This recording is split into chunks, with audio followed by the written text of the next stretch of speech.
immunitetimizni yaxshilash uchun bitta oddiy mashq bor. Odamning to'shining orqasida ayrisimon bez bor. Bu immunitet donachalarini ishlab chiqaradigan bezimiz. Kichkina bolalarda kattakon bo'ladi.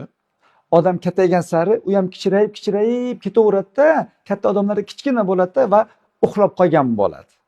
Ana uni uyg'otishning ikkita uslubi bor. Birinchisi, qo'lingizda mana shunday ko'krak qafasiga urasiz. Shunda ko'krak qafasi qimirlaydi-da, u vibratsiya berib, uni qimirlatib, unda qon aylanishi yaxshilanadi. Birinchisi.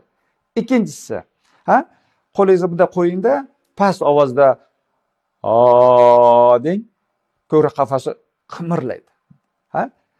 Demak, bu ham to'shning orqasidagi ayrisimon bezga ta'siri bor.